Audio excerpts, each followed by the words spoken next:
she's part of our family. She has been coming through since 2014 when the spate of police-involved shootings and killings happened to try to make some sense of it from another perspective. And since then, she's written another book. It's called White Fragility, which is in many cases the Bible for white people to learn how to interact with this system of racism. Let me welcome back to the show Dr. Robin DiAngelo. Welcome. Oh, thank you so much for having me. Thank you. Thank you. I'm sure your phone has been lit up. Everyone's coming to you. I've gotten calls from major corporations about what we should do about diversity. How should we engage? What can we do in the media to be more sensitive? What books should we be reading? And I'm like, really? All right. So Robin DiAngelo, if you are a person without color, because white is a made-up construct in this country, and you ascribe to this whiteness, because I was talking to a young journalist today, and she said, well, I'm white, I'm Jewish, I'm a woman. And I said, why do you put white first? And she paused. She was like, I don't know. Why are you white? You're Jewish. You told me you're Jewish. That tells me everything. When they were marching in Charlottesville, they said the Jews will not replace us, which means that they don't see you as white. And she's 20-something years old, and she had to sit back. Talk to us a little bit about this new world that we're living in that is really not new at all. Well, see, I would press her to indeed focus on white. As she moves through the world as a white person, she's perceived as a white person. If she was in that park, Amy Cooper wouldn't say, I'm going to call the police and tell them you're Jewish. Anti-Semitism is real, and so is white supremacy and white superiority. That particular intersection is quite complicated, but I would have her focus on being white. I would ask her, tell me what anti-blackness looks like among white Ashkenazi Jews of European descent. I would ask her what... Wait, hold on, pause. You can't just drop something like that, Dr. DiAngelo. Repeat that, please. I would ask her, what does anti-blackness look like among white Ashkenazi Jews of European descent? They even have a Yiddish word that is a version of the N-word. What does racism look like towards Sephardic Jews who are Jews of color? She still has to grapple with the white experience. And in the same way that I have to grapple with patriarchy and sexism, and I still do that as a white woman, and let's be honest, being white helps me navigate patriarchy and sexism. I grew up in poverty. Being white helped me navigate poverty. There is no way that being white and poor and being black and poor are the same experience. And there's also no way I grew up poor not knowing. Yes, I was shamed. I had a sense of inferiority, a sense of less than. And I always knew that I was white. I knew that it was better to be white. I don't have less racism because I grew up poor. Now, I don't have more either. I just learned my place in the racial hierarchy from a different position, class position, than a middle or upper class girl learned hers. But I learned my place. And I guess I look at it as, wow, that is one struggle that I didn't have. It's huge. And not having that struggle shapes how I navigate the ones that I do have. As yesterday, I had a caller who said we should be nicer to the white people that call up and not beat them up. And I had a visceral response and reaction to that because I don't feel like I'm here to rub anybody's back as they try to work through what they're witnessing. And I realize that there are a lot of white folk who are waking up in America that they don't recognize, and they are outraged and they are upset and they are distraught. But I don't want them bringing that to me. I'm not here to make you feel better, so I'm not going to. But help me help the folk, because I'm not a cruel person, Dr. Robin DiAngelo. I love people, but this is complicated, and I think it puts an inordinate burden on black folk, whether they're in the workplace or in society, maybe next door neighbors, to explain to white people. How should we be handling y'all right now? Well, I would say to white people, it's on us to toughen up. It's on us to do our work. It is on us to be less fragile. It is not on you to continually tie yourself in knots, walking on eggshells, trying not to unsettle our delicate sensibilities. You've had enough of that. It's time for us to take accountability for our sensitivity, if you will. Now, yes, it's more strategic, I suppose, for you to be diplomatic in some moments, but that's a choice that you get to make. And some days you might say, you know what, not today. I got to get home. I got to take care of my family. Send them over to me. Send them over to other white people where I'm not saying it doesn't take a toll, but it's nowhere near the toll it takes for you. I mean, my work is to help white people take more accountability so that you have to do less of that. What does that look like? White people taking more accountability with one another? Yes. Well, it starts with humility. White people, this is the message I want to give. Have some freaking humility. You do not know everything you need to know about arguably the most complex, nuanced, politically charged social dilemma of the last several hundred years. Your learning isn't finished. You're not your opinions. You have them. They're not informed. I'm just going to say that white people cannot have an informed opinion on this topic without deep, deep commitment, work, and struggle. You can get through graduate school in this country, be certified to teach children, to practice law, to lead anything with no study whatsoever of systemic racism, with no ability to engage in it. Most white people were using that language more, and that's a breakthrough in the mainstream. But most white people don't really know what that means, right? So start with some humility about the necessary limits. Drop this phrase, I'm not racist. White people, drop it. It's not convincing in any way. What you just told people of color is you have no self-awareness and no critical thinking. And I'll just ask, I see two black women in front of me. When white people say I'm not racist, are you now assured that they're good to go? Quite the contrary, madam. Right? Quite the contrary. It's usually a sign that we should quickly move the other direction because harm may ensue. Exactly. A dear friend of mine, Erin Trent Johnson, a black woman who I often co-lead with, says, when I hear that out of a white person's mouth, what I'm thinking, oh, this is a dangerous white person. This is a white person who's going to deny my reality, who has no self-awareness. It's not possible to not be racist in a society in which racism is the bedrock and the foundation. You know, Ibram Kendi so beautifully says, we may not be the producers of racist ideology, but we've all been the consumers. From the time I opened my eyes, I was getting the message that white is ideal, that I am inherently superior and more deserving. I am so sorry, but that is the message that I have been getting. So I'm not racist is functionally meaningless. You have to start with the premise that, of course, you've internalized that message, and then change your question from if I'm racist, to which most white people will answer no, to how has that conditioning manifested in my life, in my work, in my relationships? It's a completely different question, but it's actually a liberating question. You know, then we can stop defending and deflecting and denying and just get to work aligning what we say we believe, racial justice, with what we're actually doing, because there's no neutral place.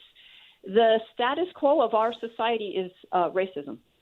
It's not an aberration. One of the things that you said that struck me.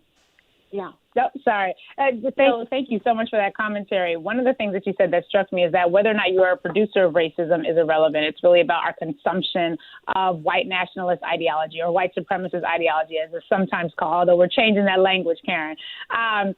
One of the things that I've often struck by is that white people aren't the only ones that exist within this racial atmospheric pressure that we're all living under. Black people are also living within these same messages. We are also hearing these same stories. We're also being conditioned to see ourselves the same way. And so while it shows up as racism or racist ideology in white people, in the black community, it may be showing up as something else, but it is still also showing up. In your conversations, when you are facilitating these workshops or when you're having these types of discussions, how are you navigating a conversation within an integrated space about the different ways that racist thought shows up in both of those groups, even though the manifestations of it can be so different? Thank you. That's such an excellent question. And first, I just want to make sure that Ibram Kendi gets credit for just that beautiful way of putting it, right? That we are the consumers, but maybe not the creators. Our work is different. That message of superiority, we are all getting it. But of course, the impact depends on whether we are or are not white. I actually don't think it's my business what your work is. That's a very sensitive question. So one of the ways I deal with that in a mixed group is when I can co-lead with a Black person or person of color, then they can speak to that. When I am not co-leading, I'm just very clear and transparent. This message is for white people.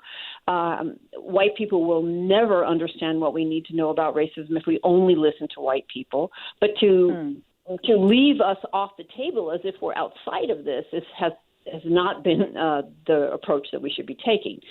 And what I hope is useful for people of color about that focus is some help with the gaslighting, some validation that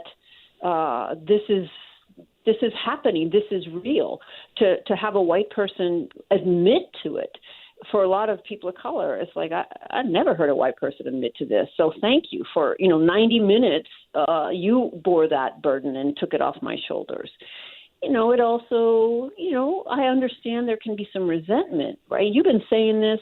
I think you all know about the things I write about to a degree I'm never going to know about them. You've been dealing with them from the beginning. And as an insider, there is an angle I have that is hard for other white people to deny. And so to not use that platform and that voice for me is not acceptable either. So I just try to do it as accountably as I can. There is a question I will offer, just to gently offer to the people of color in my audiences, which is, what does anti-Blackness look like among your group? Because it cuts across all groups. And who have you aligned with?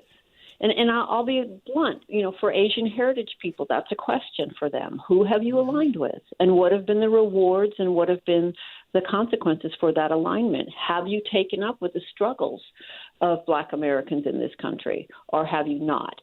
I'll offer those questions and then just back away because that's best done in affinity space.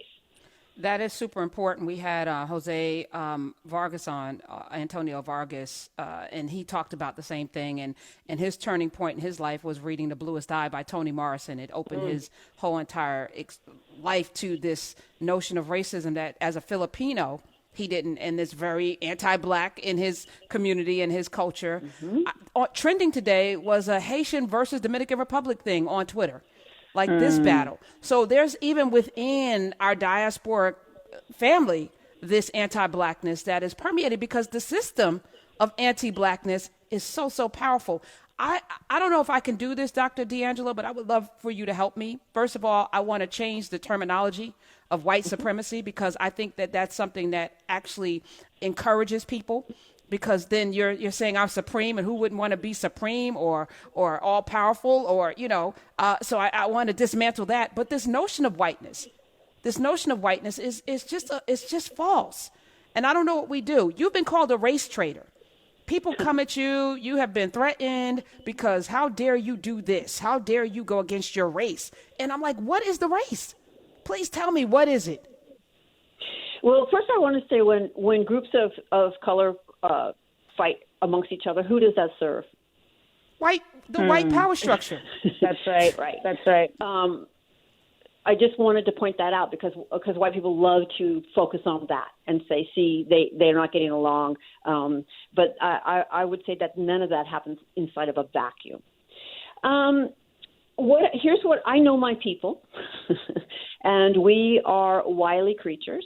We have investments in racism. I have investments in this system that I don't even recognize. It's a comfortable system for me. It serves me to truly take up this call requires something. There's a cost to it. There's a price that we pay. And let me say something provocative. I think most white people don't actually care about racial injustice if it means experiencing any inconvenience or any discomfort. And if that offends white listeners, great. Please prove me wrong. So because I know us, I absolutely believe I understand what you're saying, but I worry that white people will grab that and take it to use it for colorblindness. That's right. This is not real. Why do I have to be white? I'm not white. You're not black. And so that I think we have to enter that discussion with some critical awareness. I wouldn't offer that to people who have done no thinking at all and couldn't even tell you what systemic racism is, much less what it means to be white. Okay, appreciate that, because in my perfect world, I'm so Pollyanna sometimes in my thinking that of course this can happen, and then voila, once there's no longer this thing, that we can all just live our lives. Well, it doesn't seem like rocket science, does it? I mean, no, it does not. But apparently it is. Woefully ignorant. We have an ignorant society. Yeah. Well, and that's not benign. That functions quite well. I don't buy that white people are innocent on this. I think we have to work not to see this. When you say that, one of the things that I'm reminded of, and Karen, I had mentioned this on Twitter earlier this week, was that a few months ago we had a conversation where basically, I was saying we're outnumbered, we're outgunned, and the racists have us on numbers, they've got us on weapons. What are we going to do? And a caller called in who I think meant well. And the caller says, don't worry, there are allies out here, and, the allies are going to have your back. And my question to the caller was, can we trust that there are enough allies who not only say they support racial justice, but are willing to do the hard work of creating racial justice, particularly when they are confronted by the people within their own families who are willing to take up arms on the other side? And, at that point, the response was, it was sort of Pollyannish. It was like, yeah, of course, we're here and we've had integration and all this and the other. And I think what we're seeing right now, at least over the course of the past, and it's just been 7 days since our last conversation, Karen. Oh, what we're seeing right now is that there is such a resurgence of white nationalism.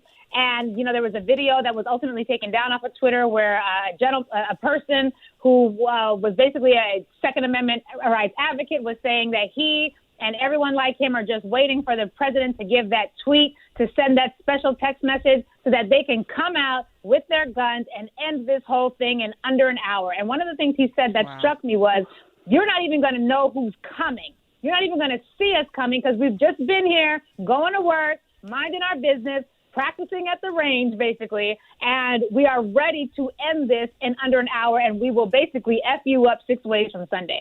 And when he said that, it reminded me of that past caller, and it reminds me that a lot of what we are working towards depends on getting enough white people to agree to keep their racism either at home or to work through it so that it is no longer an issue for them, at the same time that we are facing the pressure from white people who are willing to take up arms and have their version of a Civil War 2.0. What do you say to that, the disquiet that creates, and what it means to be in a position where we are essentially, in some ways, hoping that there are enough Robin DiAngelos out there who are willing to put their bodies and lives on the line to defend those of us who cannot defend ourselves from y'all's cousins and uncles and them who are quite armed and quite happy and quite filled with rage enough to take to the streets with their own form of resistance? Well, I want to start by looking both of you in the eyes and saying, on behalf of my people, I apologize. I cannot imagine the terror a tweet like that invokes. And it's not an isolated terror. It connects to a deep history. I am so deeply sorry. I really want to start with that. And now, in answer to the question, if white people just talk to other white people, just bring up racism every single day, one, you'll learn everything you need to know. You will see how scripted, how predictable these responses are, but you will also be pushing against narratives that run with no accountability in this moment. And that's a simplistic answer. But this isn't going to end overnight. I mean, this is a culmination of centuries. We have an open, explicit white nationalist as our president. He is surrounded by white nationalists. We are in a very serious moment. This is real. There isn't an easy answer, but we have to take it really seriously and on every front. When the cameras go away, and this isn't the story right now, where will those white people be? Right? If we don't put something in place for ourselves as white people to keep our focus here, the seductive comfort of the status quo will pull us right back away. Every moment that I have sought to challenge my conditioning, it's coming right back at me. Right? It's just not neutral. We know the society is not neutral. Yeah. Dr. Robin DiAngelo, author of White Fragility. Why the rage? Where's the rage coming from? I see rage. We saw rage in Philadelphia. There's like this anger. Even those folks in Charlottesville, they're so angry, and it's unwarranted. I chalk it up to fear. You know, you're afraid of losing something, but that has never been demonstrated. You've had a president for 8 years that looked like Mia Laree. And nothing changed for you. As a matter of fact, your life got pretty good. The economy was great. Y'all got, you got to, increase your wealth. Things were well for you in the 8 years that a black man was president in the United States for white people. What is the rage and the fear really about? It's illogical. Well, someone other than me, who I don't know who said this, but when you're used to 100%, 98 feels oppressive. So I'm going to, honestly, I believe that it is internalized superiority. I deserve and have the right to everything. And how dare you expect to be equal to me? I think it's that image I have is the Jim Crow South. When I walk down the sidewalk, you will step off of it. You will not meet me in the eyes as an equal. With every part of my conscious self, reject that ideology, but I've certainly internalized it. And people who are not seeking to reject it are operating from it. I like to say that Donald Trump, I actually don't think he's more racist than I am.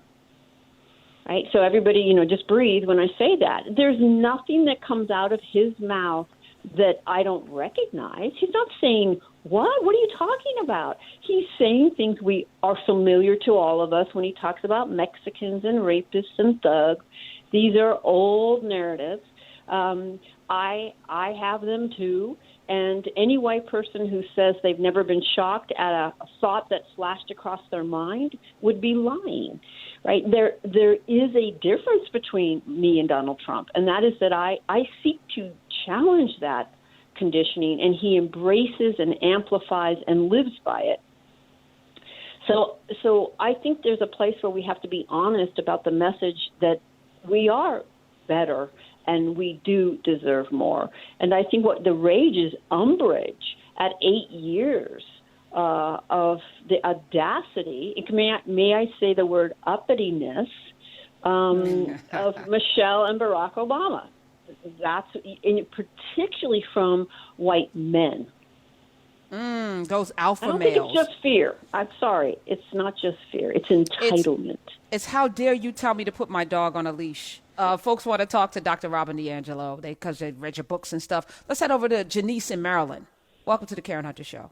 Hey, Janice. Hello, Hi. everyone. Dr. DiAngelo, I am so excited to talk to you. I have read your book. I read it early last year. I'm going to reread it again since you're on the show. And I'm going to purchase the book for a couple of people that need to read it. My comment is I find that when I'm talking to white people, they just don't listen. They want to tell me what is and is not racist. Example, in 2010, I was driving to work, and I saw a billboard, Obama on the billboard, like a food stamp picture, and it had a picture of watermelon and a piece of chicken on the billboard. I first of all, I was shocked because I wouldn't think in Northern Virginia that this would happen, but it was there. And I went into work and I asked a couple of people, did you see that billboard? And one of the white guys told me that it wasn't racist and proceeded to tell me why.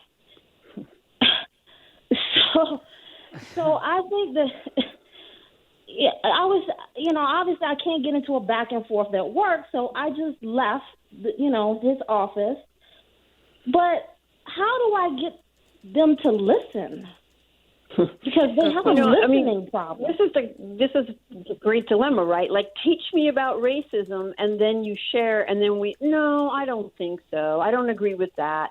There's this incredible sense of arrogance.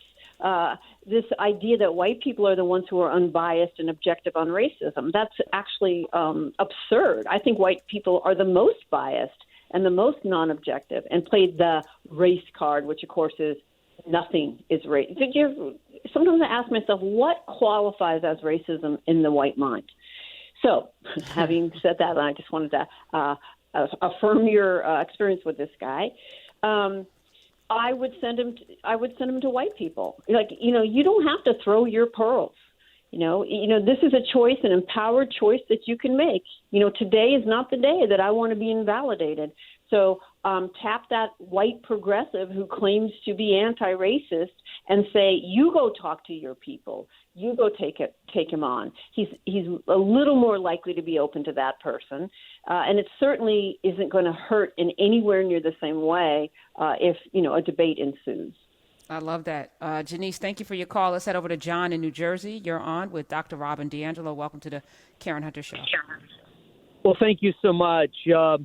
I taught in the high school for about 30 years, and it was about roughly 60% black, 30% white, and whatever, all different mixes and all. And I'll tell you what, there was no racism in our school. The kids just loved each other, and I had a lot of friends who were black. A lot of my kids lived in the slums. I go there, and okay. They lived in the slums. So John, what's your question or comment? Because we only have 2 minutes left, so I want to get Dr. James. Well, say what you need to say. I don't think racism is as big as you're making it. Right. Okay. All right. So, all right. Take him down. All right. Dr. DiAngelo, please. Go get your people, Dr. DiAngelo. Go get your people. I don't know how you could be listening to this show, watching what you see around you, and continue to insist that racism isn't as a big deal as we're making it, or as is being made. What if you just simply didn't understand? What if there was all kinds of things going on in your school, as many people are telling you, and you didn't see it or know about it? Would you want to know about it? What if you're not right and racism is a huge deal and your refusal to see it is only contributing to it? And this is where I will go into tipping point theory. Tipping point theory is you only need 30% to shift culture. If this person at this point is still insisting, after watching the videos, that racism is not a problem, then I would just move on. We can't get everybody. We don't need to get everybody. I say that all the time. I do wish we knew what school he was in, though, so that we could ensure that the black and brown parents who send their children there would be aware of the type of lack of awareness that the teaching staff has at that school. I certainly do wish we had that information so that those parents could protect their children from someone whose willful ignorance could show up in a whole host of ways.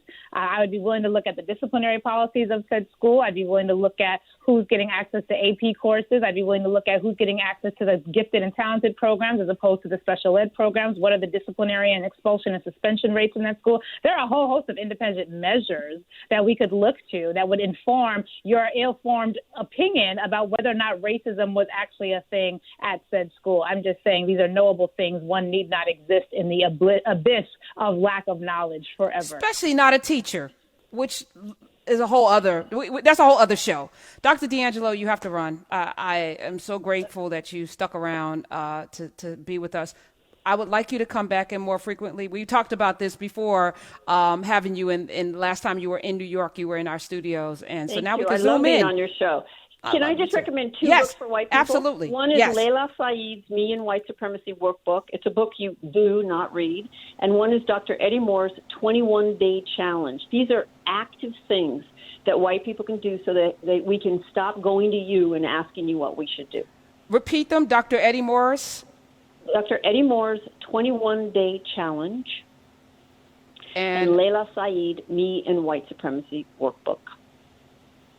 I love it. I love you, Dr. Robin Oh, DiAngelo. thank you.